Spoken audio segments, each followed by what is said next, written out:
ایک بوڑھا والد خمیدہ کمر لیے تپتی دھوپ میں برگد کے سائے تلے بیٹھا کوسوں دور بیٹی کو کال کرتا ہے اور اپنی پست آواز میں اسے پکارتا ہے کہ بیٹا، تمہارے بعد میں تنہا رہ گیا ہوں.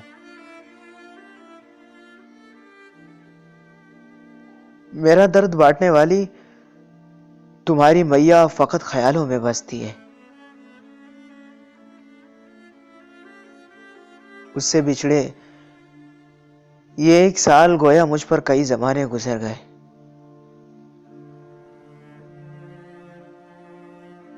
زندگی کا سفر اپنوں کے بنا کتنا مشکل ہے. بیٹا، مجھے دیواروں سے ڈر لگنے لگا ہے. ایسا محسوس ہوتا ہے کہ یہ مجھے نگل لیں گی.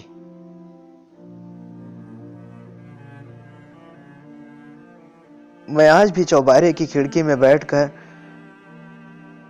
پیروں پکارتا ہوں کہ اے وقت، تم کہاں ہو؟ مجھے کچھ گزرے ہوئے ایام لوٹا دو. وہ خوشی میں لتھڑے در و بام لوٹا دو. ہواؤں کی سائیں سائیں شور میں ایک سنسنی آواز سنائی دیتی ہے. وقت یکساں نہیں رہتا. بیٹا، مجھے تمہاری شوخیاں یاد آتی ہیں. وہ تمہارا عطاق، وہ تمہارے کھلونے، وہ تمہارا چڑچڑاپن، وہ تمہارا پیار سے بابا کہنا. وہ جب تمہاری میاں تمہیں ڈانٹنے آتی تو تم میرے پیچھے چھپ جاتی تھی.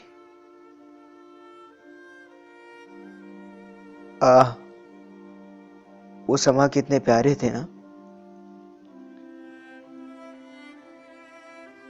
بوڑھے باپ کی آنکھوں سے آنسوؤں کا چشمہ پھوٹنے لگا.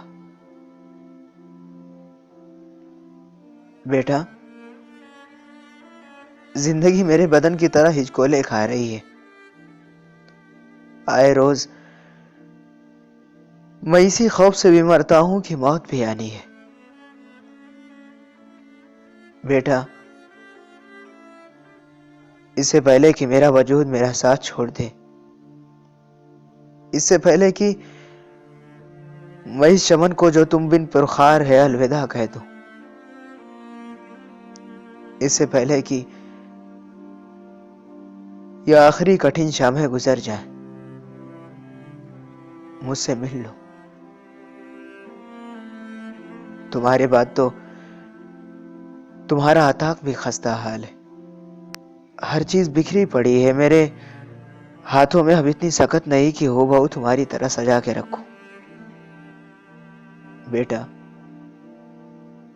یہ خستہ وجود اور تمہارا خستہ حال عطاق تمہارا منتظر ہے.